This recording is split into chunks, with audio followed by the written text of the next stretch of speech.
우리 역사가 깊은 우리 교회 이 수련회에 제가 강사로 이렇게 와서 하나님 말씀을 여러분과 함께 이렇게 나눌 수 있게 된 것이 저로서는 참 큰 특권이고 큰 은혜라고 믿습니다.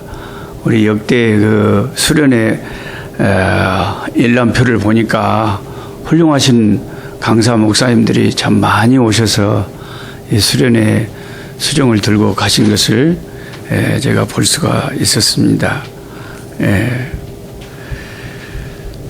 여러분이 알다시피 이 마태복음 25장에 별명이 있는데 이 마태복음 25장은 말세 비유장이다. 말세 비유. 그래서 말세에 무슨 일이 어떻게 일어날 것인가를 예수님께서 말씀하시는 장이 이 마태복음 25장입니다. 저와 여러분은 사람이기 때문에 장래 일에 대해서 모릅니다. 우리 인간은 시간과 공간의 제한을 받고 내일 내가 무슨 일을 당할지 10분 후에 무슨 일이 생길지를 전혀 모릅니다. 그런데 하나님은 시공을 초월하시기 때문에 미래를 아십니다. 우리 예수님은 마지막 때에 어떤 일이 있을 것인가를 너무나 잘 알고 계십니다. 그래서 마지막에 있을 일에 대해서 환히 아시고 예수님께서 마지막 때에는 이런 일이 있을 것이다. 그것을 구체적으로 우리가 이해할 수 있도록 세 가지 비유로 말씀을 하고 계십니다. 예수님이 하신 이 말씀 그대로 마지막에 이런 일들이 그대로 벌어질 것입니다.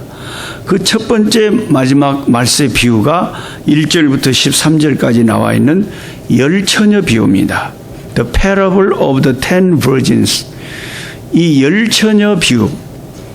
그래서 이 신부 10명이 신랑을 기다리고 있었는데 결혼식에서 유태인의 풍습을 따라서 신랑이 밤 늦게 오는 경우가 있었다고 합니다. 근데 너무 신랑이 늦게 와버려가지고 다 졸며 자고 있었는데 갑자기 새벽같이 신랑이 도착을 했는데 그 중에 5명의 신부가 등불을 준비를 하고 신랑을 맞이해야 되는데 기름이 떨어져가지고 기름 준비하러 간 사이에 신랑이 도착을 해버리고 혼인잔치에 문이 닫혀버려가지고 다시 준비하고 와서 왔을 때는 이제는 그 문이 열리지 않고 신랑을 맞이하지 못했다. 그래서 이게 마지막 때에 일어날 수 있는 일 중에 첫 번째 열처녀 비유입니다. 그래서 저는 이 성경을 읽을 때마다 제가 무서운 게 뭐냐면 예수님은 사람이 아니기 때문에 거짓말을 하시거나 농담을 하시질 않거든요. 근데 이 말씀을 들어보면 비율이 너무 많다는 거예요. 신랑을 맞이하지 못하는 신부의 비율이 하프, 절반이나 된다는 거예요. 10명의 신부가 신랑을 기다리다가 5명의 신부가 신랑을 실제적으로는 만나지를 못한다는 겁니다. 이 비유 속에서 여러분 신부가 우리 교회 아닙니까? 신부가 교회잖아요. 신부가 예수 믿는 우리들이잖아요. 신랑은 예수님 아닙니까? 그래서 지금 이 마지막 때에 얼마나 많은 교회가 있고 얼마나 많은 교인들이 있습니까? 다 이렇게 보면 교회마다 열심히 있고 신부되는 교회가 단장을 하고 기름 준비를 하고 신랑 대신 예수님 맞이할 거라고 다 준비하고 신앙생활 잘하고 있는데 예수님의 말씀은 참 실감이 잘 안 나요. 제가 믿음이 부족해서 그런지 설마 절반이 신랑을 만나지 못할까? 신랑을 기다린다고 하는 신부 중에 절반이나 신랑을 못 만난다고 하는 이 열처녀 비유가 정말 마지막 날에 맞아 떨어질까? 이게 저는 무서운 거예요. 근데 이제 예수님의 이 말씀이 정말 맞는 말씀이라면 이게 우리한테는 엄청나게 무서운 경고가 되는 거죠. 우리들 중에 절반은 신랑을 못 맞이한다고 한번 생각을 해보면 이게 굉장히 심각한 이야기잖아요. 신부되는 교회가 단장을 하고 신랑 대신 예수님을 지금 기다리고 신앙생활을 하고 있는데, 예수님이 지금이라도 공중의 심판주로 나타나실 때에 아니 신랑 맞이하고 신앙생활하는 사람 중에 절반이 정작 신랑을 맞이하지 못한다면, 이 예수님의 이 비유가 정말 그대로 실제로 일어나는 상황이 되어버린다면 이게 보통 무서운 말씀이 아니라는 겁니다. 그래서 13절에 경고하시기를 그런즉 깨어 있어라. 너희는 그 날과 그 때를 알지 못하기 때문에, 언제 예수님이 도적같이 갑자기 나타날지 알지 못하기 때문에 깨어 정신을 차리고 예수님 맞을 준비하라. 근데 여러분, 제가 이렇게 앞에서 설교하면서 제가 이렇게 교회마다 다니면서 보면 제가 볼 때는 이 여러분 중에 한 명도 낙오가 안 되고 다 맞이할 것 같아요. 아니, 그건 내 생각이단게요. 여러분 옆에 사람 한번 살짝 한번 봐보세요. 그 사람이 맞이할 것 같아요? 못 맞이할 것 같아요? 한번 봐보시란게. 인상을 한번 봐보세요. 맞이할 것 같아요? 못 맞이? 그 신부가 맞이할 것 같죠? 근데 어떻게 우리 중에 절반이나 못 맞이한대요? 아니, 예수님이 진짜로 이 말이 맞는 거예요? 틀린 거예요? 장로님은 맞다 그러시잖아요. 그게 이게 우리의 사람의 상식을 완전히 깨트려버리는, 사실은 굉장히 무서운 말씀이에요. 이 예수님의 말씀이 정말 그대로 맞아 떨어진다면 이게 이제 보통 심각한 문제가 아니죠. 어찌했을까요? 이 말이 안 맞았으면 좋겠는데 그렇다고 예수님의 말씀이 안 맞을 수도 없는 거고, 예수님의 말씀은 1.1핵도 없어지지 않고 천지는 변화해도 말씀이 그대로 이루어진다는 거예요. 근데 예수님이 뭘 몰라서 이런 말씀을 하셨을까? 진짜로 그러니까 말씀하신 거 아니에요.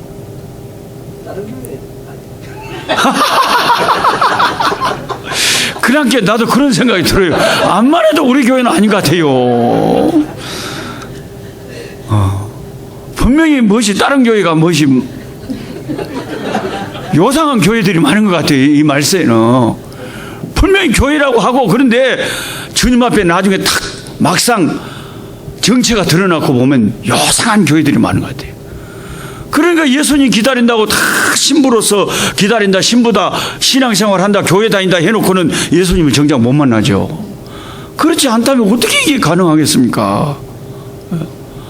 아니, 우리가 다 양심이 있는데 오마 둘이 뭔 결혼식을 하는 것도 아니고 아들이 이게 뭔 일이에요, 시방? 누구 뭐 하는 거예요, 시방?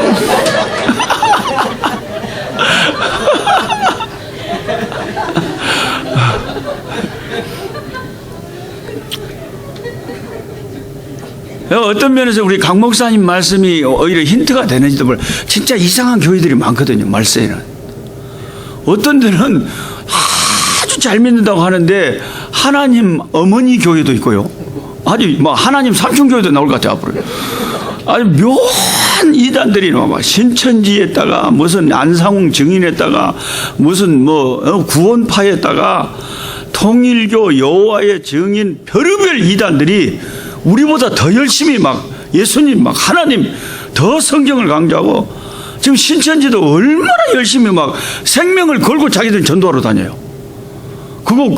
그 신천지가 진짜 진리의 말씀이라고 굳게 믿고 있어요. 그러니까 우리가 생각하기에 많은 사람들이 믿는 것 같지만 정작 신랑이 나타났을 때는 예수님이 알아보는 신부는 그게 절반이 밖에 안 된다는 거예요. 그러니까 여러분, 교회를 선택을 해도요, 여러분이 영적으로 바로 선택을 해야 되는 게 이 말씀대로 바른 말씀이 선포되는가, 사람을 미혹하고 이상한 요상한 교리들을 많이 선포하고 막 랄랄라 뚜뚜뚜 하는데 실제로 삶이나 기독교가 빛을 발휘하지 못하고 이렇게 요상한 교회가 얼마나 많습니까? 그러니까 지금 마지막 때는 너무나도 이렇게 영적으로 혼탁한 시기이기 때문에 절반이 맞이하지 못하는 시기가 마지막 때라는 거예요. 그 교회가 많이 있는 것 같아도 참 교회를 찾기가 2분의 1밖에 가능성이 없다는 거죠. 목사님들이 많은 것 같아도 진짜 하나님의 참된 종들을 만나기가 그렇게 쉽지가 않다는 거죠. 그리고 홍수 때에 물이 넘쳐나지만은 정작 마실 물이 적은 것처럼 우리가 무슨 한인 식당이나 어디 가도 그냥 목사님들 CD가 넘쳐나고 얼마나 교회들이 많아요. 근데 정말 시원한 생수를 하나님의 말씀 그대로 말씀을 바로 전파하는 교회가 많지가 않다는 거죠. 그래서 이런 분별력은 여러분이 자기 믿음에 달려 있는 거죠. 어떤 교회를 선택할 것인가. 마태복음 7장을 보면은 그날에 적은 사람이 아니라 극소수가 아니라 분명히 많은 사람이 예수님께 나와서 예수님을 누구라고 불러요? 주여. 분명히 예수님을 주님이라고 불러요. 그러니까 지금도 이단들도 얼마나 극성스럽게 하나님 주여 막 우리보다 더 성경을 강조하고 더 열심히 합니다. 그 막 주여 주여 하면서 주님이 그 사람들을 모른다고 해놓으니까 얼마나 당황스럽겠어요. 자기들만큼 잘 믿는 사람이 없다고 생각하고 그렇게 열심히 주님을 믿었는데 정작 주님을 만났는데 주님이 자기를 모른다 그래버립니다. 일생일대에 가장 엠버러스하고 당황스러운 순간이 그 순간일 것 같아요. 예수님을 만났는데 예수님이 나를 몰라보는 거예요. 이거 진짜 심각합니다. 제가 여러분을 몰라보는 건 괜찮아요. 나는 모르는 게 원래. 근데 예수님을 만났는데 예수님이 여러분을 아주 이상한 눈으로 처음 사람, 생소한 사람 쳐다보듯이 봐본다. 웜에 어찔랑고 이제. 이게 큰 문제가 되는 거예요. 주여, 많은 사람, 작은 사람이 아니고 많은 사람들이 그날의 마지막 때에 이르러 주여 주여 내가 주의 이름으로 귀신을 쫓아내고 분명히 예수 이름으로 기도해갖고 귀신을 쫓아냈다는 거예요. 아, 이러니까 우리가 속는다니까요. 내가 주의 이름으로 귀신을 쫓아냈다는 거예요. 예수 이름으로 많은 권능을 행했다. 기적이 많이 일어났다는 거예요. 그리고 예수님의 이름으로 선지자 노릇을 했다. 예수님의 이름으로 막 전도하고 설교하고 하나님의 일을 많이 했다는 거죠. 그랬는데 억울하게도 예수님께서 나를 보실 때에 네가 누구냐 하고 나를 몰라보신다면 이 순간만큼은 진짜 앞이 캄캄한 순간이에요. 예수님이 나를 몰라보지. 그래서 저도요, 그 가끔씩 선교지에서도 혼자서 이렇게 차를 몰다가도 그런 찬송을 할 때가 있어요. 주여 내 작은 이름 기억하옵소서. 주님이 나를 모른다면 이 모든 수고가 무슨 쓸데가 있을까요? 내가 예수님을 위해서 산 평생의 수고가 아무 물거품이 되면 그게 뭐냐? 예수님이 나를 모르는 거예요. 나는 예수님을 열심히 따라다니고 믿는데 주님이 나를 모른다고 하시면 어떻게 할 거냐.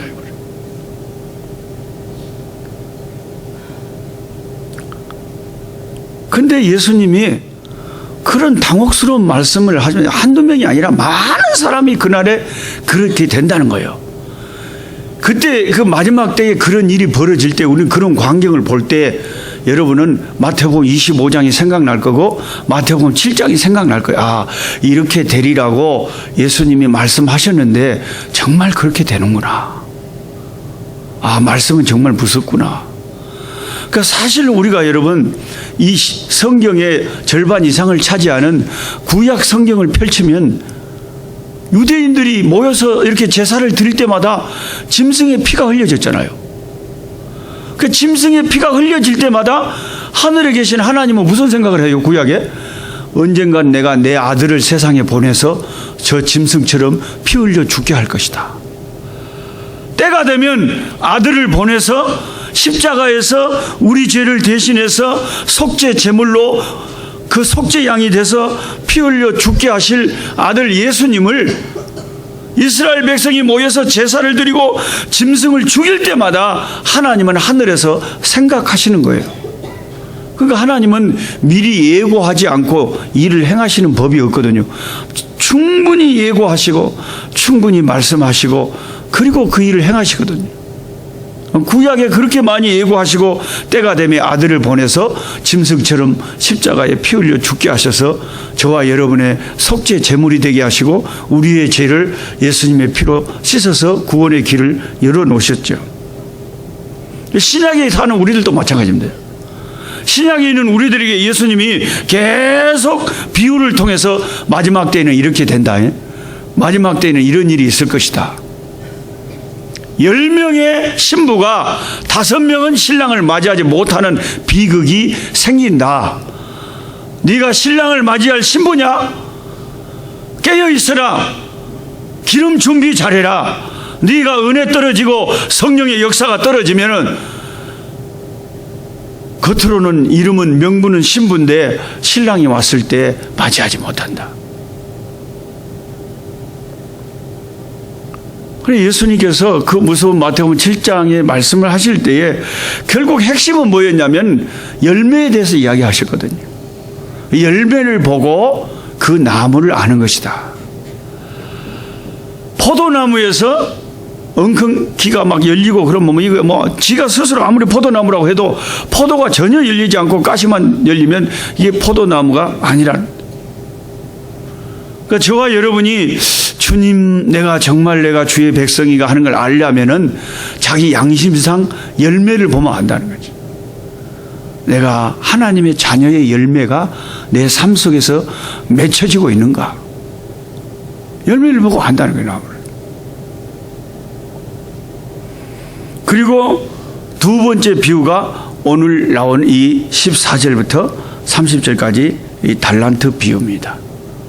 3명의 종이 주인 집에서 일하고 있었는데 주인이 자기 재산을 다 처분해가지고 먼 나라로 가시면서 여기 주인은 물론 비유상의 여기 주인은 예수님입니다.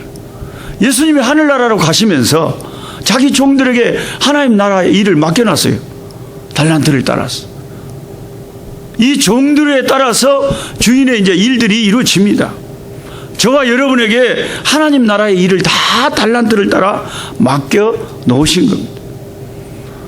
근데 세 종들에게 일을 맡겨 놨는데 두 종은 주인이 맡겨 놓은 것을 잘 해가지고 열매를 갑절로 남겨서 칭찬을 받았지만 세 번째 종은 그 달란트를 땅에 묻어놓고 아무것도 주인을 위해서 일을 하지 않아서 주인이 와서 결산을 했을 때 책망을 받고 바깥 어두운 데 내쫓아서 슬피 울며 이를 갈고 심판을 받았다. 그런 겁니다. 세 일꾼 중에 한 일꾼은 사실은 하나님을 기쁘시게 하지 못하는 일꾼으로서가 아니라 구원도 받지 못하는 사실은 사람이 일꾼으로서 섞여 있었다는 거죠. 그러니까 지금 이 지상의 교회는요, 우리 교회 안에는 알곡과 쭉정이가 섞여 있어요. 그 누가 알고이고 누가 쭉정이냐? 저와 여러분은 모르죠. 하나님만 아시죠. 사람이 판단하려고 그러면 시험만 들고 큰일 나죠. 하나님 앞에서 나중에 19절에 보면 오랜 후에 시간은 많이 걸리지만 그 종들의 주인이 돌아온다는 겁니다. 우리 주 예수님이 반드시 심판주가 되셔서 다시 오신다는 거예요. 다시 오셔서 세상을 심판하는데 그들과 결산을 한다는 거예요. 불신자들을 지옥에 심판하고 마귀의 일을 멸하고 마귀를 심판하는 것뿐만 아니라 그 일꾼들을 얼마나 일을 잘했는지 얼마나 남겼는지 결산을 한다는 겁니다. 제가 지지난주 덴버에서 집회할 때 그 담임 목사님 문태준 목사님의 따님이 덴버 대학교를 졸업을 했어요. 그래서 졸업식 날 같이 가봤는데, 그래도 그 휴스턴의 라이스 대학에 우리 딸이 졸업을 할 때는 가보니까 목사님이 나와서 졸업식 날 기도를 하더라고요. 근데 덴버 대학은 기도 순서가 없어요. 그러니까 그나마 바이블 벨트라고 저 남부의 좀 보수적인 지역은 아직도 학교에서 목사님이 나와서 졸업식 날 그래도 기도라도 하는데, 다른 주에서는, 덴버는요 마리아나도 합법화 돼가지고, 마리아나가 합법화 되는 순간 갑자기 덴버 도시가 커지고 사람들이 그리 이사를 많이 오고 갑자기 비즈니스가 잘 되고, 그 왜 그런지 모르겠어요. 마리아나가 그리 좋은가 봐요. 거기 목사님이 나와서 졸업식 날 기도하는 순서도 없고, 이 졸업식 때 보면은 공부 잘하는 학생 다 성적이 나오고, 반드시 어떤 일을 마치면은 학교 학생들에게 성적이 나온 것처럼, 저와 여러분들이 우리 인생을 마치게 되면 하나님 앞에 서게 될 때 그냥 천당 가버리고 마는 게 아니라 결산을 한다는 거죠. 예. 안 믿으려면 마십시오만은 나는 믿으려합니다.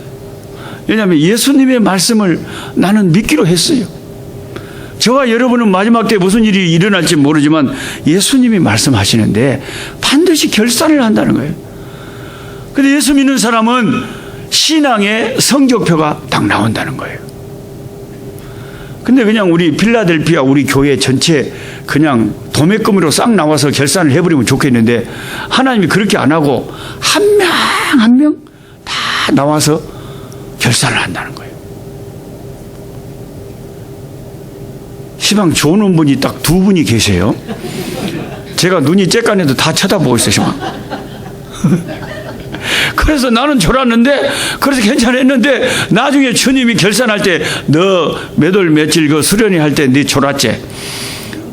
그런 까지 다 결산하면 어떻게 할 거예요? 아따, 하나님 좀 피곤해서 졸았는데 그것 갖고 뭐라고 너무합니다. 근데 학교에서요, 학생들이 공부를 성적표대로 다 나중에 나와요. 신앙의 성적이 다 나오는데, 한번 생각해 보세요. 아담 이후로 구원받은 사람이 한 사람 한 사람 다 하나님의 보좌 앞에 나와서 다 그 신앙의 영적인 성적표가 발표될 때 그 순간이 얼마나 그 긴장된 순간이 되겠습니까? 아니, 학교 성적표라면 그냥 성적표 받아갖고 그냥 부모님한테 안 보이고 그냥 쓰레기통에 집어넣어버리면 도망가 버리면 되는데, 하나님 앞에서는 그게 불가능하다는 거죠. 도망을 갈 수도 없고 숨길 수도 없고, 내가 귓속말로 친구에게 몰래 속닥속닥 한 말까지 하나님이 스피커로 달아가지고 지붕 위에서 다 드러나게 하는 것처럼 모든 감추어진 것이 하나도 숨겨진 것이 없고 전부 벌거벗은 자처럼 다 드러나리라, 그렇게 말씀하시고. 네, 여러분 표정이 별로 안 믿을 것 같은데 알아서 하십시오. 가장 당황스러운 것은 예수님의 말씀이 그날 그대로 이루어질 때 나의 비밀이 다 드러나는 거예요. 나의 숨겨진 것이 다 드러나는 거예요. 아예 벌거벗은 자처럼 하나도 내가 한 말, 내 마음의 생각, 내 행동, 모든 것이 다 드러나는 거죠. 도망도 못 가고 숨길 수도 없고, 이거 어떻게 합니까, 이거? 그래서 하나님을 섬기는 자들이 하나님을 두려워하는 거예요. 하나님을 왜 두려워합니까? 하나님이 다 심판을 드러내시기 때문에. 왜 예수 믿는 사람들이 회개합니까? 늘 왜 회개합니까? 하나님이 내 죄를 드러내기 전에 내가 예수님의 피 앞에 자수하여 광명 찾고 내 죄를 회개하고, 주님이 예수님의 십자가에 흘린 피로 내 죄를 씻겨주시고 내 죄를 사유해 주시기를 바라기 때문에. 할렐루야. 아니, 내가 미리 죄를 회개하고 예수님의 피로 씻는 것이 낫지, 그래가지고 흰눈같이 양털같이 깨끗하게 씻어서 주님 앞에 서는 게 낫지, 내가 굳이 그것을 회개 안 해갖고 주님이 드러내는 게 낫겠어요? 어떤 게 낫겠습니까? 하나님이 드러내는 게 낫겠어요? 내가 자수하여 광명 찾는 게 낫겠어요? 그러죠. 오메. 아니, 내가 하나님 앞에 자수하여 강명 차는 게 낫지. 아버지, 내가 지난 한 주간 동안도 내 삶을 되돌아볼 때, 이게 말씀의 거울에서 볼 때 하나님의 백성으로서 그게 잘못됐습니다. 예수님 피로 나를 씻어주시고 내 죄를 용서해 주시고 다시는 그런 죄를 짓지 않게 해주시고 하나님 말씀대로 살게 해주십시오. 그렇게 예수님의 피로 자기 죄를 씻는 자는 예수님이 약속하시기를 흰눈같이 양털같이 내가 깨끗하게, 예수님의 피밖에는 나를 씻을 그게 없거든요. 그래서 예수 제대로 믿는 사람들은요, 아이 뭐 지난주에도 회개하더니 또 이번 주도 회개해요. 왜? 늘 세상에 살다 보면 타락한 우리가 죄에 오염되거든요. 그러니까 하나님이 내 죄를 드러내기 전에, 하나님이 결산하기 전에 내가 예수님의 피 앞에 회개하고 하나님 앞에 양털같이 흰눈같이 그렇게 서는 게 낫죠. 그 피 아래서 씻음 받고 하나님의 심판대 앞에 서는 게 낫죠. 하나님이 내 비밀을 드러내는 게 낫겠어요? 오메? 나는 내가 하나님 앞에 내 죄를 다 고하고 그 피로 씻음 받는 것이 낫는 줄 믿습니다. 그 참된 알곡 신자들은 누가 말 안 해도 자기 신앙 양심이, 자기 안에 거하시는 성령께서 그 죄를 계속 회개하게 만들고 예수님의 십자가의 피에 자기 영혼을 씻게 만들어서 주 앞에 설 때 깨끗한 신부로 서게 한다는 거예요. 그런데 죄를 숨기는 자는 형통하지 못한다 그러죠. 왜냐하면 주님이 결산할 때가 오기 때문에.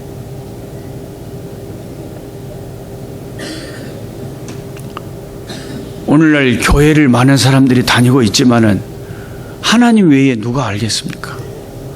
그 사람의 삶을, 그 사람의 마음을, 그 사람의 생활을 하나님 드러내실 하나님의 누가 알겠어요?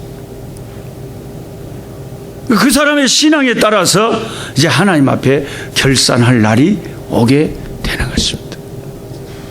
근데 우리가 이렇게 몸무게 앞에 딱 서면은 저는 딱 숫자가 73kg 참 나와요. 이게 머리가 몇 킬로고 뼈다구가 몇 킬로고 살이 몇 킬로고 이렇게 다 합해져서 전체 총합 몸무게가 딱 나옵니다. 하나님의 심판대 보좌 앞에 딱 서면은요, 하나님의 보좌 앞에는 두 책이 있다 그랬잖아요. 한 책은 생명책이고, 생명책은 구원받은 자들의 이름이 적혀 있는 책이고, 한 책은 기록의 책이라 여기에는 우리의 행실이 다 기록이 되는 거예요.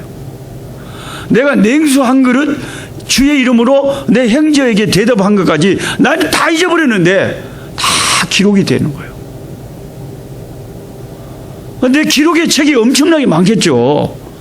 내가 예배 드린 거, 내가 기도한 거, 하나님 앞에 헌신한 거, 모든 것이 다 기록이 되어 있겠죠. 그 기록의 책에 따라서 이제 상급을 받는데, 강학구 목사님 딱 서면은, 우리가 몸무게 앞에 딱 서면은 강학구 목사님 몇 킬로 딱 나오다 이렇게 이 영적인 신앙의 몸무게, 영적인 성적표가 모든 사람이 볼 수 있도록 딱 나와버린다는 거예요. 오메 이걸 숨길 수가 없네. 그러니까 책임을 더 많이 맡고 있는 목사님들이 더 창피하기가 가능성이 많겠어요? 평신도가 더 많겠어요? 목사님들이 훨씬 많지. 오메. 아니 자기 교회 어떤 성도를 서서 이미 성적표를 자기가 봤거든. 봤는데 이제 내 차례가 돼서 딱 서본 게 우리 교회 평신도보다 내가 훨씬 더 신앙이 성적표가 낮게 나오면은, 아, 이게 부끄럽겠어요? 안 부끄럽겠어요? 부끄럽지. 그래서 성경에 아무나 함부로 선생님, 교회에서 선생님 노릇 하지 말라 그랬잖아요. 책임이 더 크잖아요. 그래서 지금 교회 다닐 때는 아무도 모르는 거예요. 왜냐하면 아직 결산할 날이 아니니까. 오랜 후에 19절에 종이 그 종들에게 주인이 돌아와서 그들과 결산을 할 때 그때 드러난다는 거예요. 결산할 날.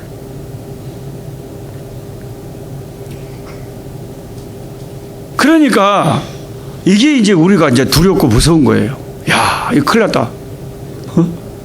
이게 이런 일이 없으면 좋겠는데 성경에는 분명히 명확하게 기록을 해놓고 이런 일이 있을 거라고 말합니다. 결산한 날이 온다는 거죠.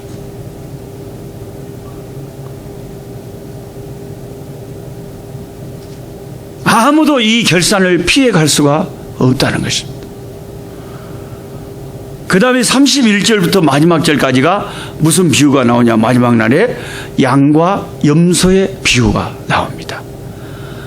예수님이 오셨을 때 무슨 일이 벌어지냐면 사람을 둘로 가는다는 거예요. 오른편에 줄 세울 사람, 왼편에 줄 세울 사람. 오른편에 있는 사람은 양이에요, 염소예요? 예? 말 안 하기로 작정을 했습니까? 오른편에 있는 사람은 뭐요? 양이고 옳지. 왼편에 있는 사람은 뭐요? 염소. 예, 뭐 들라고 왼편에 앉았어, 시방.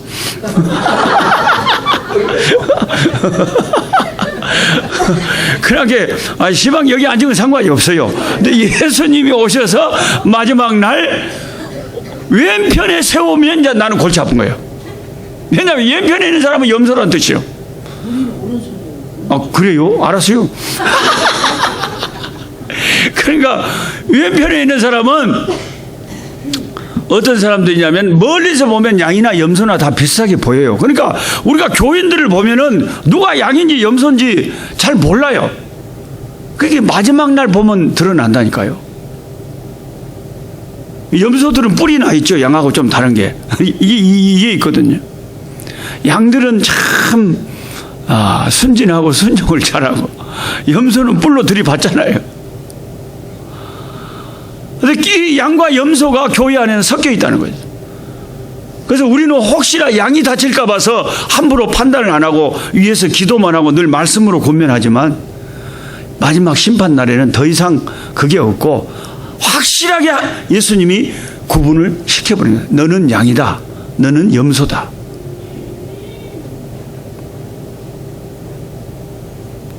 혹시 여기 오신 분 중에 나는 목사님 아무리 생각해봐도 나는 염소인 것 같아요, 그런 사람 있어요?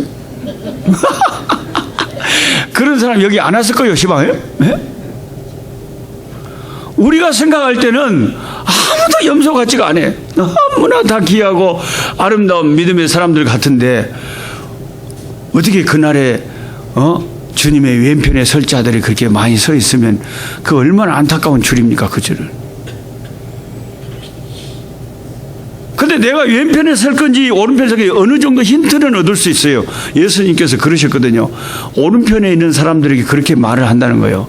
너희들은 특징이 있는데 내가 줄였을 때 먹을 걸 줬다는 거예요. 내가 헐벗었을 때 입을 것을 줬다는 거예요.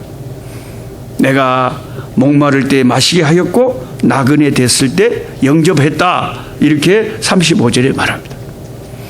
그러니까 그 오른편에 있는 사람들이 예수님께 대답하기를, 내가 교회 다니고 내가 신앙생활 할 때 나는 예수님 한 번도 본 적도 없고 한 번도 내가 예수님 앞에 그런 적이 없는데 언제 내가 예수님한테 먹을 걸 주고 마실 걸 줬다 그럽니까? 그렇게 물어보니까 예수님의 대답이 나한테 직접적으로 하지는 않았지만 내 형제에게, 내 자매에게 내 이름으로 한 것이 곧 나한테 한 것이라. 할렐루야. 그 예수님의 이름으로 지상에 있는 주님의 몸된 교회 지체들에게 한 것이 예수님이 생각할 때는 예수님에게 한 거라고 생각을 해본 거예요. 우리는 하나님이 다 그런 것까지 보고 계실지 안 계실지 모르지만 하나님은 모든 일거수일투족을 다 알고 보고 기억하고 계신다는 거죠. 그래서 지상에서 주님의 몸된 교회 예수 이름으로 한 것이 다 주 예수께 한 것이라는 거예요. 그러니까 그 열매가 있는 사람들이, 이게 아주 일관적으로 성경에는 구원받은 사람들은 꼭 열매를 이야기합니다. 뭔가를 했어요. 그러니까 우리가 구원을 분명히 믿음으로 받는 것인데 믿음으로 구원받은 사람의 특징이 반드시 열매가 나타나게 돼 있다는 것입니다. 이게 칼빈이 말하는 바예요.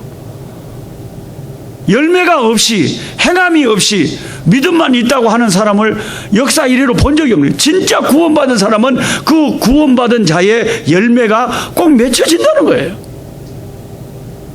속일 수가 없다는 거죠.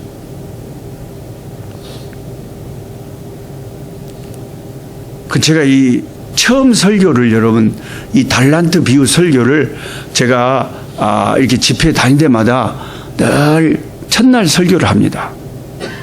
이 설교를 토론토 행복한 교회에 가서 한 달 전에 설교를 했는데 그 설교하기 전에 한국에서 기도해 주시는 한 기도의 후원자가 저에게 페이스북 메시지로 목사님 오늘 저녁에 무슨 설교를 하십니까? 그렇게 물어보더라고요.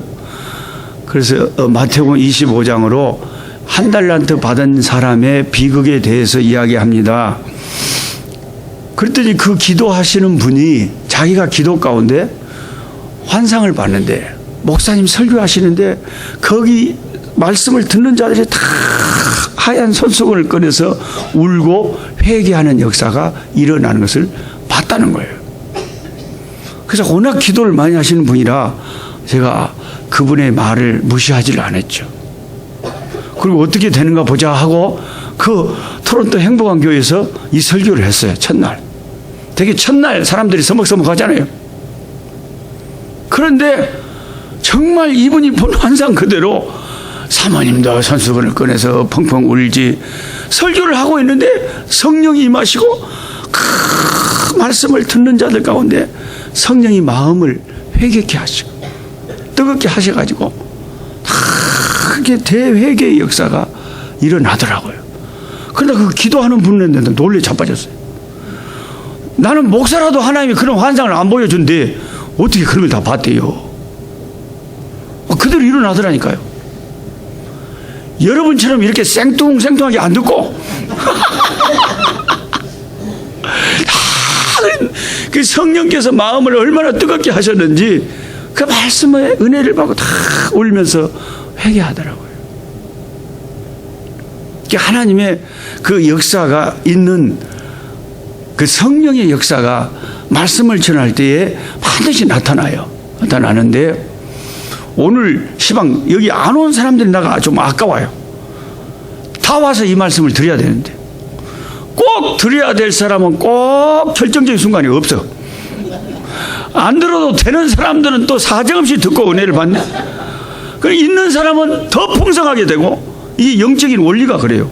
없는 사람은 있는 것도 뺏겨요. 그게 참 이상합니다. 이게 이 성경 말씀대로 되는 거예요.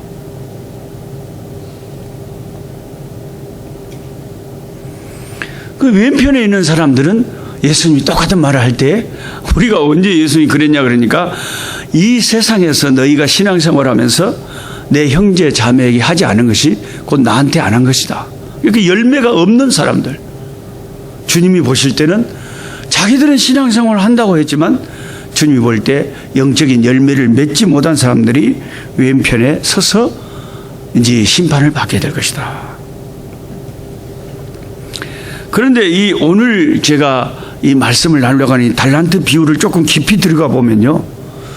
이 책망을 받고 있는 이 한 달란트 받은 사람의 특징이 있어요. 이 사람이 하는 말을 들어보면 아주 특이한 말을 합니다. 느닷없이 뭐라 그러냐면 주인에 대해서 당신은 나쁜 사람이라고 말하는 거예요. 이런 일꾼이 어디가 있습니까?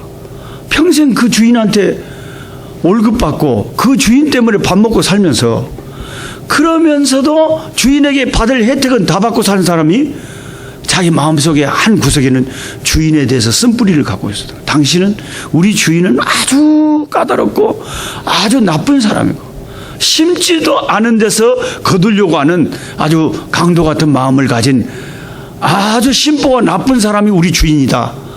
이런 생각을 가지고 그 집의 일꾼으로 있었다는 겁니다. 이게 예수님이 그 사람을 평가할 때 딱 그랬잖아요. 악하고 게으른 종아. 딱 주인 예수님이 그 종에 대해서 하신 말씀이 너는 악하고 게으른 종이다. 여러분 악이라는 것이 마귀로부터 이게 시작이 되는데 악의 가장 큰 특징 중에 하나가 뭔지 아세요? 바로 이 종과 같은 모습입니다. 악이 역사하면요, 마귀가 역사하면요, 반드시 다른 사람에게 책임을 전가합니다. 주인, 당신이 나쁜 사람이기 때문에 내가 이렇게 했다는 거예요. 내가 땅에 묻어둔 이유가 당신이 나쁜 사람인 것을 내가 알았기 때문에 내가 이렇게 했지, 내 잘못이 아니고 당신 잘못이라는 거예요. 그러니까 창세기에 보십시오. 창세기에 에덴 동산에 마귀가 들어와서 시험이 들어올 때 제일 먼저 나타난 특징이 바로 나무 탓하는 거잖아요. 마귀가 와서 시험 들고 죄를 짓고 난 다음에 제일 먼저 드러나는 인간의 모습의 그 악한 모습이 뭡니까? 하나님이 아담에게 네가 왜 선악과를 따먹으느냐 했을 때 자기 책임 안 졌잖아요. 하나님 책임져요. 하나님께서 주신 이 여자, 하나님이 주신 이 여자가 나를 꼬셔가지고 할 수 없이 내가 따먹었지, 하나님이 주신 여자가 아니었으면 내가 이런 일을 안 했다는 거죠. 정확하게 악의 모습이 드러나잖아요. 마귀가 역사하고 타락하니까 그 타락한 모습에는 그 자기의 죄를 지은 것을 나오미처럼 내 탓이다라고 말하지 않고 이것이 하나님의 탓이고 하나님이 주신 내 마누라 탓이고 내 탓이 아니라. 그러니까 하와에게 너는 왜 따먹었냐 그러니까 하와가 아이고 이게 내 죄입니다 그러지 않았잖아요. 하나님 뱀이 따먹으라고 꼬셔서 뱀 때문에 그렇게 됐다고. 우리에게 악한 영이 역사하고 마귀가 역사하고 악하고 게으른 종의 특징은 절대로 자기 책임을 지는 게 아니라 다른 사람의 탓을 돌린다는 것이죠. 이 악하고 게으른 종의 이 악한 자의 모습의 특징이라. 마귀가 시험이 들면은 부부싸움을 할 때도 그 사람의 입에서 무슨 말이 나옵니까? 자기 탓을 하면 왜 싸움이 됩니까? 그죠? 여보 내 탓이야. 막 부인이 목소리를 높이면서 화가 나가지고 여보 내 탓이라니까. 그리고 막 자기 탓을 하면 그게 왜 싸움이 됩니까? 괜찮아 내 탓도 있어 하고 서로 위로하고 전혀 싸움이 안 되죠. 근데 목소리가 커지면서 싸우는 것이 뭡니까? 당신 탓이라는 거 아니에요. 당신이 나쁘고 당신이 문제고 그래서 큰 싸움이 되는 거 아닙니까? 마귀의 역사가 있는 곳을 가만히 들여다보면 이 악한 종의 모습이 그대로 들어가요. 이게 다른 사람의 탓을 계속 하는 겁니다. 교회에 분열을 일으키는 사람들을 보면요, 덴버에 우리 교회 집회를 갔더니 지난번 집회 갔을 때 70명 모이던 교회가 이번에 가니까 20명도 안 모여요. 그 목사님 어깨가 쭉 처져가지고 목사님 저한테 그래, 노 목사님 제가 목회를 계속 더 해야 될지 말아야 될지 그만둬야 될지 고민 중입니다. 그 목사님 너무 상심이 됐어요. 낙심이 됐어요. 왜 이렇게 됐습니까? 그러니까 교인들끼리 스스로 다툼이 일어났다는 거예요. 교회에서 열심히 하는 성가대 그냥 지휘도 하고 열심히 있는 그 분이 세탁소를 하시는 분이었는데 안수 집사님이신데 다른 데 이제 새로 들어온 막 성도들이 이분을 옛날에 알던 분이라. 근데 이 교회에 와서 저분을 보더니 저분이 옛날에 세탁소 하면서 아주 우리들을 나쁘게 해가지고 얼마나 우리를 손해를 끼친 사람이 이 교회에 와서 저렇게 가정스럽게 그냥 막 안수 집사다 성가대한다 저렇게 봉사하는 걸 보니까 이게 말도 안 된다는 거예요. 어떻게 저런 사람이 교회에서 저렇게 설칠 수 있냐. 목사님 저 사람 쫓아내십시오. 여러분 목사님 입장에서 어떻게 그럴 수 있습니까? 지금 와서 잘하고 있는데. 그래가지고 저 사람 안 나가면 나도 안 나간다고 그러고 그 사람들이 샥 나가버린 거예요. 그리고 남아있던 사람도 그 집사님도 아이고 나 때문에 교회가 이렇게 됐다. 내가 무슨 염치로 이 교회 있냐고 그 사람도 나가버리고 양쪽 파가 다 나가버렸네. 그래 여러분 한번 생각해 보세요. 이민교회에서 한 70명 모이다가 한 15명 정도 모이는데 목사님이 얼마나 힘드시겠어요. 그래서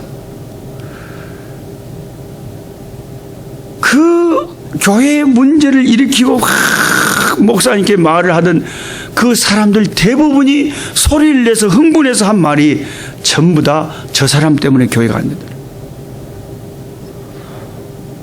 그 어떤 사람도 내 책임입니다. 내 죄 때문입니다. 내가 부족합니다. 내가 죽어야 됩니다. 내가 그럼 내려놓겠습니다. 아, 저 사람들이 나 때문에 시험 받는다면 목사님, 나 이거 다 내려놓을게요. 자기가 책임을 지고 자기가 그 십자가를 지는 사람은 한 사람도 없고, 서로가 손가락질하고 서로가 남탓만 하다가 교회에 분열만 일으키고 교회를 그렇게 힘들게 악하고 자기 때문에 교회를 더 손해를 끼치는 게으른 종들이 오늘날 교회 안에 많이 섞여 있다는 거예요. 이게 얼마나 무섭습니까, 여러분? 저와 여러분은 오늘 이 자리에서 이 말씀을 들으면서 이 성경에 나와 있는 한 달란트 받은 사람 같이 안 되려면 책임을 남에게 돌리면 안 됩니다. 가정에서도 교회에 있어서 그 어떤 상황 속에서도 어려운 일이 생기거나 다툼이 일어나거나 시험이 있고 문제가 생길 때 제일 먼저 내가 무릎 꿇어야 되고 내 책임인 줄 알아야 되고 내 기도가 부족하고 내가 다 하나님 앞에 헌신하지 못해서 우리 교회가 이렇게 어렵다. 다 내 책임이다. 나오미처럼 나 때문에 여호와께서 나를 징계하시느라고 너희들이 이렇게 어려움을 당한다.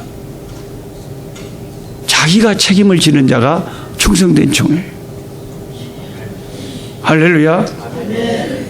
절대 부부싸움을 하더라도요, 내가 이 사람보다 더 악하고 내가 이 사람보다 더 부족하고 내가 이 사람보다 더 하나님 앞에 죄인이라는 것을, 이런 근본적인 믿음의 성숙이 있는 사람은 가정이 그렇게 싸움이 크게 될 수가 없죠.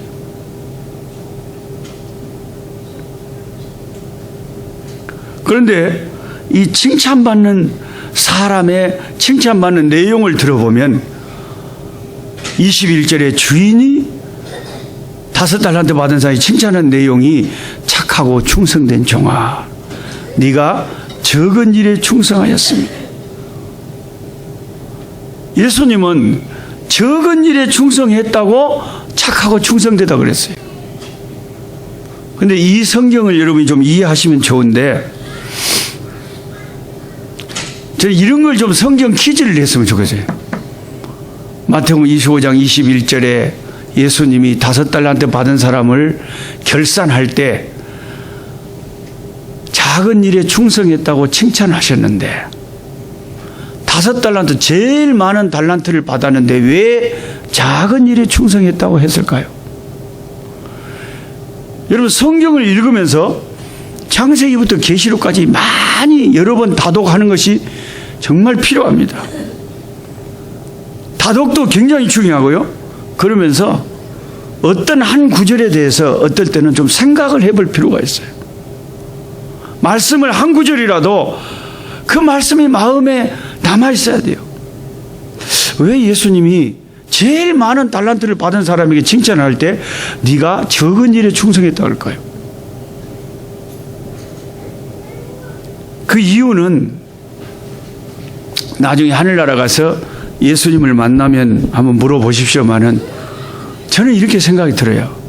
예수님은 하늘의 것과 땅의 것을 비교하실 때 땅에서 아무리 큰 일을 했어도 하늘의 것에 비교하면은 작은 일이라고 생각을 하시는 거예요.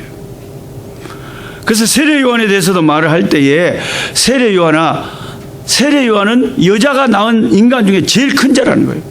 그러니까 사람 중에서 세례 요한만큼 믿음이 큰 사람이 없는데 예수님이 마지막 결론을 지을 때, 그런데 세상에서 가장 큰 자라도 하늘에서 가장 작은 자보다 더 작다. 그래서 세상에서 아무리 큰 것도 하늘의 것과 비교해 보면 작아지는 겁니다.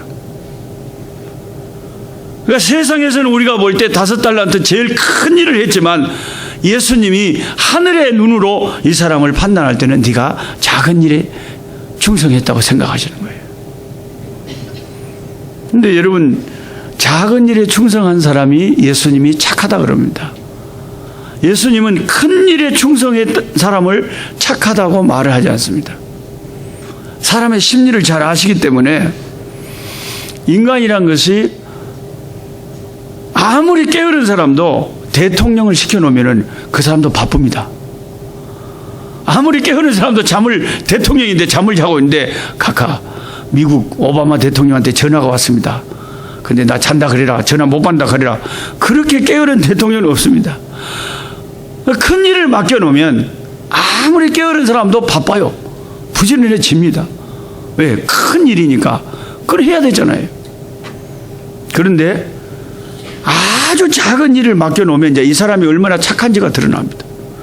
아무 사람이 알아주지도 않고 몇 명 되지도 않는데 그 일을 충성한다. 그럼 하늘에서 하나님이 딱 보시고는 어떻게 생각하냐면 참 착한 종이구나. 진짜로 착하고 충성된 종이구나. 왜?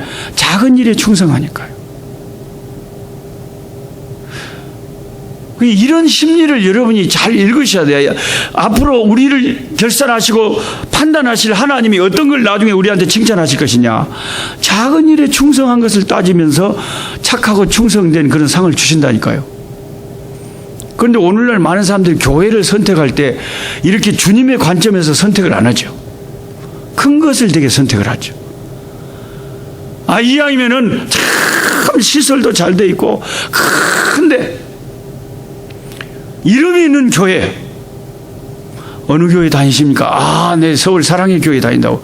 그러면 그 교회 다닌다는 거 그것 때문에 이 사람도 자기도 올라가. 와, 또 대단한 교회를 다니시네요. 근데 어디 교회 다닙니까? 어디 교회 다닌다고 누가 그 교회가 어디 있어요? 이름도 몰라. 그 교회 목사님 누구래요? 강학구 목사님. 강학구 목사님 누구래요? 몰라.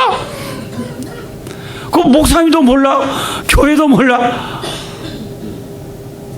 그런데 그 작은 교회를 자기가 섬길 교회로 택해서 다닌다는 것은 어떤 마음의 특징이겠어요? 착한 사람이죠. 작은 교회는요, 내가 출석만 해줘도 그게 힘이 되거든요. 아멘. 근데 큰 교회는 사실 그 교회에 힘이 되는 게 아니라 자기 자신을 위해서 큰 교회를 선택하는 거죠. 누구나 그런 선택을 할 수 있는 거죠. 착하지 않아도.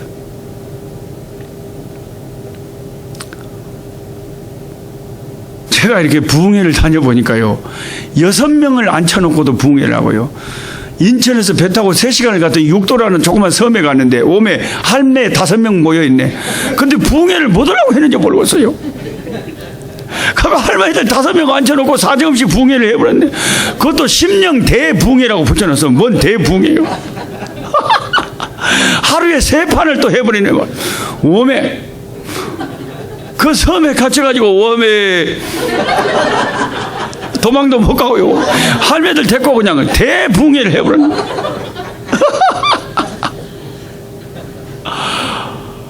그런 데서 내가 땀을 뻘뻘 흘리면서 열심히 설교를 하고 부흥회를 열심히 해주면요, 하늘에서 하나님이 어떻게 생각하겠어요? 아이고 내 종이 참 착하다. 왜? 작은 일에 충성하니까. 근데 어지간히 안 착한 종도요, 큰 교회 가라 그러면 와마 1년 전부터 준비해버립니다. 제가 제일 큰 데서 설교를 해본 경험이 제 인생에 15,000명 모인 데서 한 판 해봤네. 거기가 어디냐면 순복음 오살리 금식기도원에서 6.25 영성 집회를 인도를 하는데 15,000명이 모여버렸단게. 오면 그냥 이게 복도까지 사람들이 무슨 모래알처럼 빠글빠글, 그 군인들 군종들 막 군대에서 다 막 6.25 구국성에 그 매년 그렇게 해요. 매년 15,000명 오면 여러분 놀라지도 않네. 뭔 15,000명 앉아봤어야지 알죠. 정신없어요. 사람이 그냥 정말 모래알 같아요. 막상 15,000명이 모여놓으면 어마어마합니다. 그런데 제가 여기 미주 집회 마치고 이제 이번 주일날은 여기 필라델피아 교회에서 제가 설교를 하지만 그 다음 주일날 6월 5일 주일은 서울에 우리들 교회 가서 설교를 하는데 다음 주일날 혹시 집에 가셔서 저녁에 우리들 교회 홈피에 가서 한번 저 설교하는 거 한번 봐보세요. 제가 이게 막상 실물로 보면 별거 없는 것 같아도요. 그 인터넷으로 보면 영 멋지게 나와봅니다. 한번 봐보시라니까. 근데 그 교회는 몇 명이 모이냐? 12,000명이 출석해요, 시방. 그러니까 9시 예배, 11시 예배, 오후 2시 예배, 하루 종일 주일날 1일 붕해를 하는 거예요. 그 여자 목사님 계신데요. 사람들이 12,000명이요. 판교에 우리들 교회 본당에 그리고 그 희문고등학교 강당에 동시에 한 번 예배를 한 4,000명이 같이 예배를 해요. 그 3번을 계속 이렇게 예배를 드리는 거예요. 그런데 여러분 생각해 보세요. 야, 12,000명이 내 설교를 듣는다 그러면 준비가, 설교 준비가요. 언제부터 됐을 것 같아요? 한 달 전부터 했단 게. 사람이 딱 그 준비를 하는 거예요. 왜? 큰 일을 해야 되니까 많은 사람이 들으니까 얼마나 준비를 많이 하겠어요. 근데 필라델피아 여기 온다. 오면 몇 명 앉지도 않았죠. 그 중에서 2명은 졸죠. 설교가 열심히 되겠어요? 안 되겠어요? 좋은데? 그런데 졸든가 말든가 열심히 충성스럽게 하나님의 말씀을 잘 충직하게 전달했다. 하나님이 하늘에서 보시고요. 착하게 생각하는 거예요. 네가 적은 일에 충성했다는 거예요. 큰 일에는 착하지 않은 사람도 충성할 수 있지만 작은 일에 충성하는 것은 그 심성이 착하지 않으면 불가능한 거예요. 그래서 저는 어떤 성도를 귀하게 여기냐면 작은 일에 충직한 종을 굉장히 존경을 하고 저분이 진짜 착하고 충성된 종이다. 그 하나님이 학위 주시잖아요. 박사 학위, WD 학위. 신학 박사는 THD고 철학 박사는 PhD고 하나님이 주신 박사 학위는 WD, well done. 여기 써졌잖아요. 21절에 His master replied, well done. 딱 써, WD, 오마. 하나님의 학위를 수여한다니까요. 나중에 여러분이 하나님 앞에 섰을 때 잘했다는 그 말을 하나님의 입에서 직접 들으면요. 여러분 영원한 하나님이 주신 박사 학위를 받는 사람들. 하나님이 여러분 보다 잘했다는데 뭐요? 예? 하나님이 인정을 하는 신앙인데요. 잘했다는데 웰단 잘하였도다. 착하고 충성된 종아, 네가 작은 일에 충성했으니까 내가 너에게 영원한 영광스러운 큰 것을 맡겨주겠다는 거예요. 이 세상에 작은 거 하는 걸 보고는 하나님이 큰 거 주려고 다 준비하고 있다는 거예요. 큰 것은 하늘나라에 관계된 것이 다 큰 거고 작은 것은 세상에 관계된 게 다 작은 거라니까요. 우리 필라델비아에 진짜 성도님들 가운데 하나님이 큰 것 맡겨줄 분들이, 후보자들이 많이 계신 것 같아요. 와서 보니까. 예. 여러분이 좀 아멘 하기는 좀 낯뜨겁죠? 나가 볼 때 근다 그 말이요.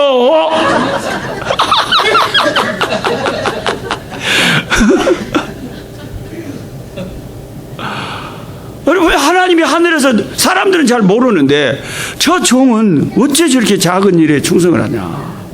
세상에 저 작은 일에 충성했으니까 하늘에 큰 것을 맡겨주겠다는 거예요. 근데 여러분, 한국말로 작은 일이다 이러면 우리가 이미지적으로 그냥 스몰 띵, 조그만 일이라고 생각하기가 쉬운데 이 NIV에는 a few things라고 되어 있어요. 여러분이 영어를 알아듣으니까 영 좋네요. 요걸 육도 할머니들한테 a few things라고 해도 뭔 소리예요. 실감이 안 나는 게, 그러니까 a few things라는 것은 이게 사이즈가 적다는 게 아니라 몇 가지 안 되는 일을 네가 성실하게 했다는 거예요. 많은 일을 맡겨주지 않았는데 소수의 몇 가지 안 되는 일을 그렇게 잘했다는 거예요. 그렇기 때문에 many things, 하늘나라에서 더 많은 여러 가지 일을 맡겨주겠다는 거예요. 이번에 와서 보니까요, 오자마자 지금 이 수련회 준비한다고 오메 유아부 2살 이하, 3살 이하짜리를 위해서도 벌써 다 준비하는 그런 교사 선생님들이 계시더라고요. 이 수련회를 위해서 뒤에서 기도로 또 무슨 준비로 뭐 하시는 분들이 얼마나 많겠어요. 그래서 사람들은 그런 걸 다 모르는데 하나님은 그 작은 몇 가지 안 되는 일에 충직하게 행하는 것을 다 계산을 하고 다 기록을 해놓고 다 적어놓고 마지막에 결산을 한다는 거예요. 그 우리가 이게 부담이 안 되고 좋잖아요. 하나님 앞에 점수 따기가 얼마나 좋아요. 작은 일에 잘하면 되니까. 왜? 아무도 아멘 안 하는데 징해부요 징해부로 내가. 아니 하나님이 큰 일을 잘해라 그러면 우리한테 부담이 될 건데 작은 일 잘하는 것을 하나님이 점수를 많이 주겠다니까. 그러면 우리도 할 수 있잖아요. 아멘. 나의 작은 기도 한마디, 이 수련을 위해서 내가 할 수 있는 작은 거 하나, 그런 것을 하나님 다 귀하게 여겨주겠다니까. 우리는 얼마나 좋아요. 하나님의 말씀을 가만히 우리가 이해하게 되면 하나님이 작은 일 충성하는 걸 좋아하시는구나. 그걸 착하다고 생각하시는구나. 우리에게 그러면 기회가 많이 있는 거예요. 오늘 저녁에 제가 우리 선교지에서 제가 선교했던 20년 동안에 했던 걸 한 4분 정도 압축해서 선교 영상 보고를 여기 목사님 보여줄 수 있죠? 여기 보여주려고 그래요. 근데 관찰력이 예리하신 분은 보면 아시겠지만 제가 제일 처음에 적어놓은 것이 그 선교 보고 제목을 제가 그렇게 적어놨어요. 저는 설교 제목이나 이런 것을 기억하면은 참 좋아요. 이 선교 보고 제목이 한 달란트 받은 자의 선교 보고 이렇게 적어놨어요. 그러니까 이 설교를 들은 사람들은 아는 거예요. 노 목사님이 한 달란트를 말하는구나. 그럼 제가 왜 한 달란트 받은 자의 선교 보고라고 했겠어요? 내가 비록 큰 달란트를 받은 종은 아니고 작은 것 받았지만 성경에 나온 한 달란트 받은 사람은 그걸 땅에 뿌려두고 악하고 게으르게 살았지만 나는 비록 한 달란트 받았어도 하나님을 위해서 부족하지만 헌신하고 땅에 묻어두지 않고 하나님을 위해서 일했더니 하나님이 이렇게 하셨다. 하나님이 열매 맺게 하셨다. 작은 달란트 받았어도 땅에 묻어두지 말고 하나님께 충성하면 하나님이 그걸 기이 여기신다. 할렐루야. 네. 그런 의미예요. 저는 이 달란트 비유를 읽을 때마다 나는 몇 달란트 받았는가? 그걸 스스로 생각해 봐요. 한 달란트 받은 것 같아요. 왜냐하면 여러분 목사라도요, 우리 강 목사님처럼 아버님이 목사님이면 그 영적인 유산이 이게 무서운 겁니다. 근데 저 같은 경우에는 아버님이 태어날 때 안 계셨다니까요. 우리 엄니가 제가 엄마 뱃속에 있을 때 나하고 의논도 안 해보고 우리 아버지하고 이혼을 해버렸단께. 나는 어쩌라고. 그래갖고 우리 엄니가요 29살 때부터 제 뱃속에 있을 때부터 우리 아버지하고 이혼을 해버리고 친정으로 돌아와가지고 저를 낳아서 키웠는데 예수도 안 믿는 가정에서 아버지도 안 계시죠. 우리 엄니가 남편이 29살 때부터 그 청산 과부가 돼가지고 그 청춘의 시절에 그 시골에서 장사하시고 집에 들어오려고 그러면 마음이 얼마나 허전하겠어요. 그러니까 장사하는 사람들하고 술을 얼마나 떡이 되도록 잡숴버린지 술이 안 채갖고는 집에를 못 들어오신 거예요. 집에 외로워서 못 들어오신 거예요. 술이 채가지고 들어. 그러니까 우리 엄니는 평생을 내 주를 가까이 하고 사셨어. 그 주가 우리 예수님이 아니고 아주 술 다양한 주를 가까이 하고 맥주, 소주, 막걸리 막 모든 종류의 주를 다 가까이 하고는 그 내가 자라면서 맨날 본 부모의 모습은 술 취해갖고 집에 오셔서 술 주정하시고 울고 인생을 한탄하시고 죽고 싶다 그러시고 죽고 싶다고 자꾸 울면서 그러시니까 그 자식된 나는 마음이 어떻게 해서 엄마가 죽고 싶다는데 내 마음 갈 데가 없어요. 내 마음 갈 곳을 잃어. 우리 엄마는 죽고 싶다 그러죠. 울죠. 그 자식은 어떻게 해야 되겠어요? 그 우리 형님이나 우리 누나는 우리 술 먹고 저녁에 들어오면 무조건 나가버려요. 귀찮으니까. 근데 저는 엄마가 불쌍해서 엄마 옆에서 엄마 달래고 있는 거예요. 딱 생긴 게 저는 효자같이 생겼잖아요. 생긴 거. 엄니 울지 말소. 예전에 가라 이놈아. 네가 인생을 아냐. 엄니가 왜 운지 다 아요. 엄니가 외로워서 우는 거 아니요. 근데 내가 교회를 다녀보니까 예수님을 믿으니까 외로움이 사라져버렸다, 없니? 하늘에 아버지가 계시고, 내가 아버지 없이 서름이 있었는데, 엄마, 내가 교회를 다니고 나니까 마음에 평안이 왔어요. 엄니, 나랑 교회 갑시다. 우리 엄니가 교회 가잔 말을 제일 싫어해요. 이 미친놈아, 교회 가면 술 준다냐? 나는 술 없으면 못 산다. 우리 목사님이 설교 시간에 그런데 성찬식 때 겁나게 좋은 포도주를 준다 그러대. 가세요. 아니. 그렇게 우리 엄니를 꼬셨는데도 술 취하게 주면 안 준다. 술 좋아하는 사람 교회로 오겠어요? 안 와요, 안 와요. 죽어도 안 와. 그래서 제가 평생 소원이 우리 엄니 손잡고 교회 가는 거. 그런데 제 소원이 이루어진 날이요. 고등학교 3학년 때 제가 그 시골에서 전남 보성구 벌교구 회정리 상구 목골부락 그 촌에 살면서 이 서울대학에 딱 합격해가지고 합격 증서가 우리 집에 딱 왔는데 그때는 예비고사 보고 본고사 봤잖아요. 우리 동네에서는 대학 자체를 간 사람이 없어요. 근데 그때가 갑자기 서울대학에 합격했다 그러니까 우리 엄마가 어디서 들은 말이 있어가지고 놀래 자빠진 거예요. 그래가지고 울고 불고 우리 엄니가 난리가 났어요. 그들이 내 손을 잡더니 아들아, 내가 진짜로 너를 낳았을까? 나한테 물어보는 거야. 엄니가 낳았지 내가 알아요? 그러더니 믿어지지 않는다니 내가 어떻게 너를 낳았다냐? 그러더니 엄니가 내 손을 잡고 묻는 말이 그거예요. 아들아, 네 소원이 무엇이냐? 나도 네 소원을 들어줘야 되겠다. 짜장면 사줄까? 그래서 내가 짜장면 냅두시오. 내 평생 소원이 딱 한 가지가 있는데 엄니 손잡고 교회 가는 거예요. 엄니 내 소원 좀 들어주시오. 그때 우리 엄니가요, 네가 엄마 마음을 이렇게 기쁘게 해줬는데 나도 네 마음을 기쁘게 해줘야지. 그러더니 벌떡 일어나 가자 그러신 거예요. 언니 무슨 교회를 절처럼 아무 때나 가는 게 아니고 주일날 예배 시간이 따로 있어요. 기다렸다가 이번 주일날 가자께 알았단께. 그래가지고 주일날 우리 엄니가 평생 처음으로 내 손을 잡고 교회를 간 거예요. 할렐루야. 한 달란트 받았어도요, 중학교 1학년짜리가 교회를 다니면서 계속 엄마를 위해서 기도하니까 때가 오더라고요. 한 달란트 중학생의 기도? 그 작다고 땅에 묻어두면 뭔 일이 벌어지나요? 술 좋아하는 엄마가 교회에 나오나요? 안 나오죠. 근데 아무리 작은 달란트라도 하나님께 늘 기도하고 어머니 영혼이 구원받게 날 기도하고 끝까지 매달리면 그 작은 기도가 쌓이고 쌓여서